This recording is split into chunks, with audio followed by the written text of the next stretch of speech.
წითელ წიგნში შესული უნიკალური წაბლი გადაშენების საფრთხის წინაშეა. ტყეკვდება წაბლის ხეები უკვე ათასობით ჰექტარზე განადგურდა მიზეზი ხის დაავადება, რომელსაც წაბლის კიბოს ეძახიან.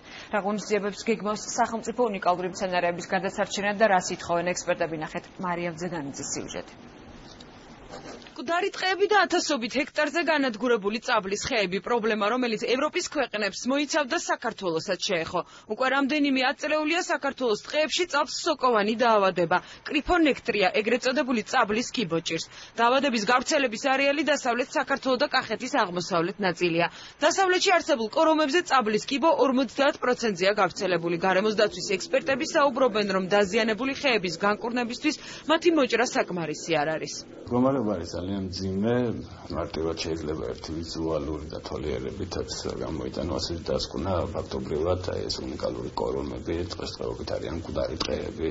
პირველ რიგში უნდა გამოყოთ თვითონ ტყის მართვის სისტემის არაეფექტურობა მთლიანად და არა კონკრეტულად წაბლთან დაკავშირებით სუსტი კანონმდებლობა და ამ კანონების სუსტი აღსრულება.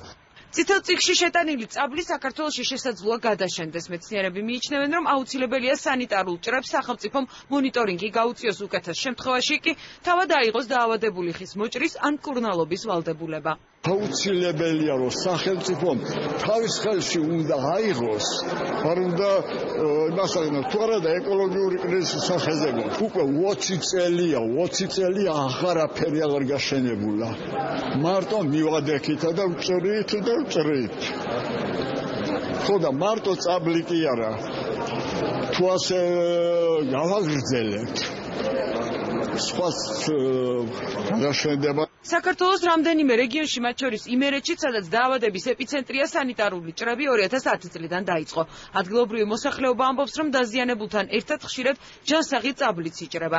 თავად მოსახლეობა კი დაზიანებული წაბლით ვეღარ სარგებლობს. წეში დავდიოდით, აქ წაბლს შოვობდით, იყო კარგი, ახლა დავადდა ხეების და მოჭრეს ეს დავადებული ხეები, მაგრამ შემდეგ მიაყოლეს კარგებიც, უკვე ტყეში ვეღარ შევდივართ. გარემოს დაცვის სამინისტროში განმარტავენ, რომ მხოლოდ წაბლის მოჭრის და დაცვის მეთოდი არაეფექტურია. ამასთან ერთად უნდა მოხდეს წაბლის კორომების ბიოლოგიური მკურნალობა. დაავადებულ ტერიტორიაზე კერძო კომპანიებს წაბლის ჭრის რამდენიმე წლიანი ლიცენზია გააჩნიათ, რის გამოც გარემოს დაცვის სამინისტრო წაბლის ხის გადარჩენის სამუშაოებს ვერ ახორციელებს. ეს ხელშეკრულებები ისეა დადებული, რომ ჩვენ ამ ხელშეკრულების დარღვევას ვერ ვახერხებთ. ხანგრძლივადიანი ხელშეკრულებებია. რეალურად არის ძალიან მძიმე ვითარება. ჩვენ ვაპირებთ ახლა გამოვაცხადოთ ტენდერი და სამეცნიერო ცენტრებს ვთხოვოთ, რომ გააგზავნონ იქ ექსპედიცია და შეამოწმონ და შეადარონ რა მდგომარეობა იყო მაშინ, როდესაც გაიცა ეს ლიცენზია და შეადარონ იმ მდგომარეობას, რა მდგომარეობაცაა ახლა.